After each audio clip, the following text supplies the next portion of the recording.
Shalom, my friends, and a special shout out to Dr. Herb Liederman in Palo Alto.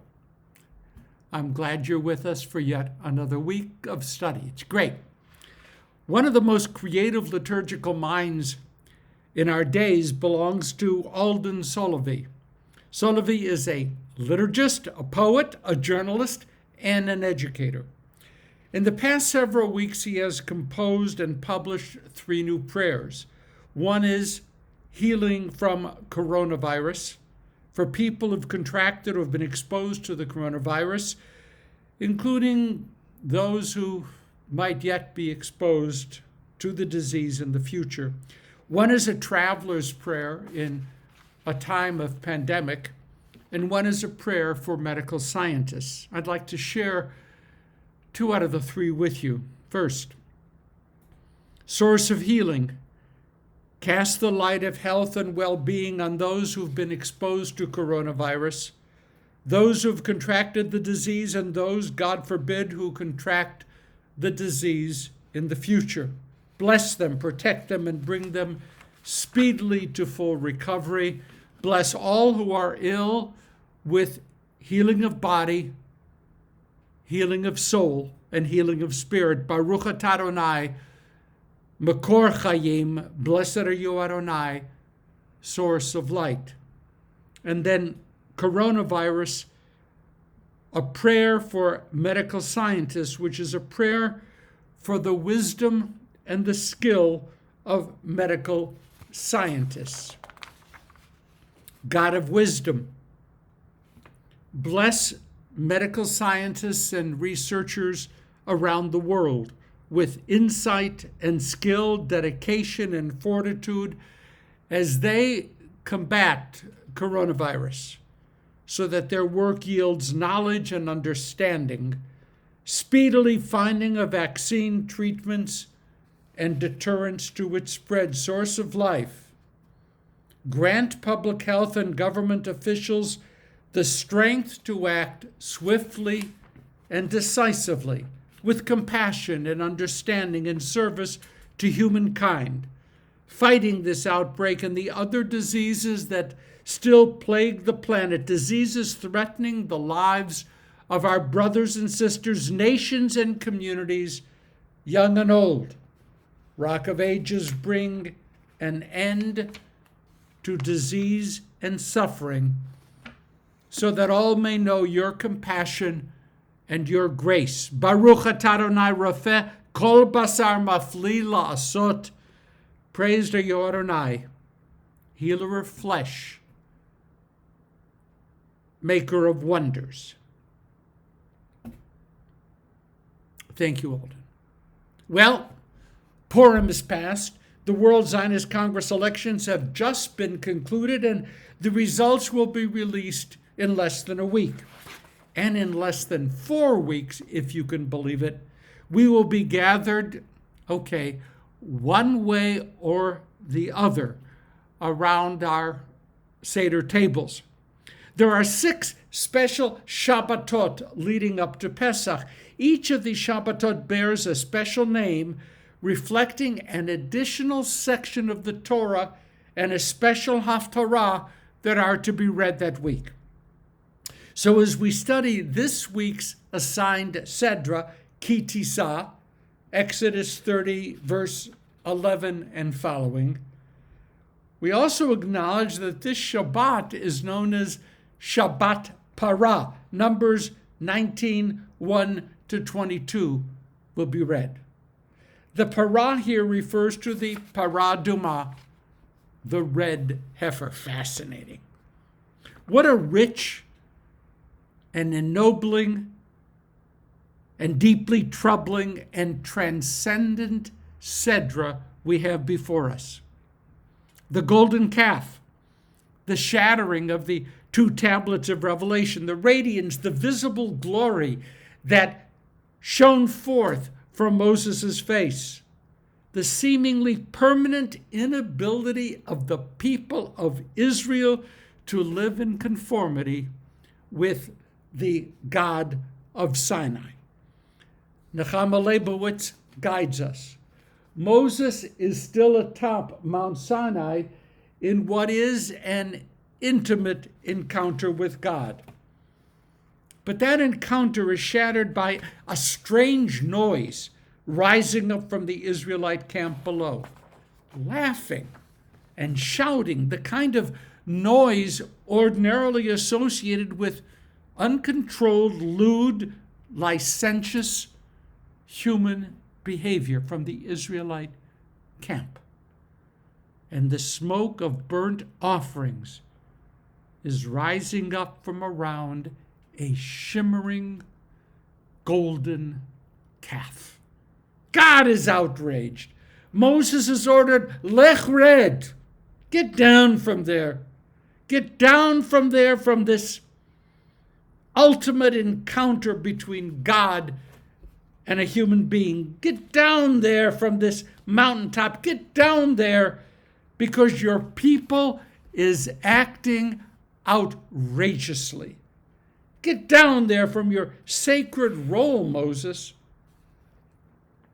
What are you to me? What need do I have of you if your people have so corrupted themselves? Please note here, the text says your people, not my people. I have no need of you, Moses, if I must cast this people aside. If they were God's people, they wouldn't be doing whatever they were doing before a molten calf. The text earlier has God call the Israelites my people when God described their suffering in Egypt. They were my people when God orchestrated the Exodus. They were my people when the Red Sea was split for them. But now they are a people that has turned away from God. They are a people who acted out their discomfort with the notion of one sovereign God. They are a stubborn people, refusing to acknowledge what their own eyes were showing them. They are a people whose only truths are based upon the coarsest of human needs and desires.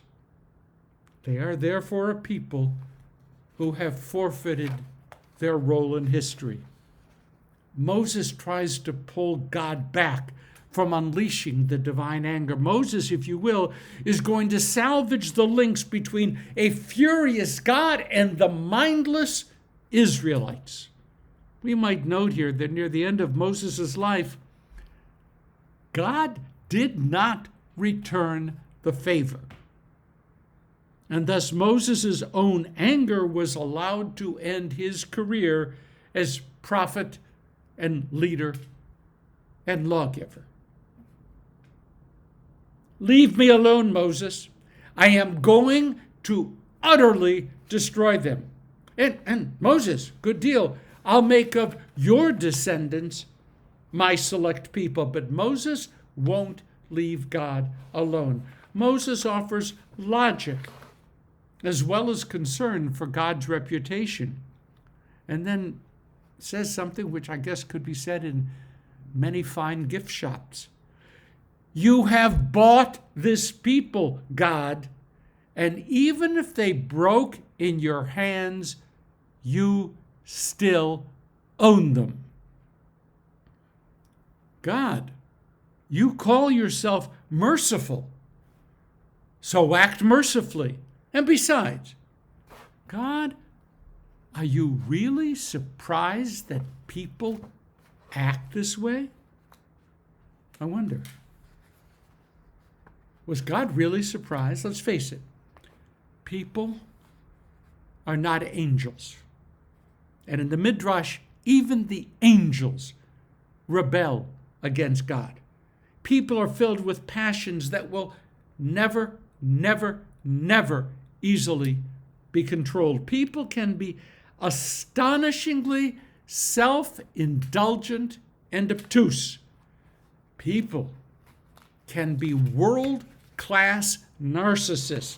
People can treat moral and ethical mitzvot as fascinating suggestions meant for people other than themselves. There are 4 factors at war here. A people who have trouble seeing beyond their own selfish concerns, and the same people who are capable of incredible acts of love and mercy and justice and self-sacrifice and vision. And a transcendent God who is the source of all existence, a God who sets rules and standards, expectations and demands, and an immanent, loving, caring, passionate God, a God of empathy and pathos, a God who is a healing and comforting companion. Both peoples are the same people. Both gods are the same God.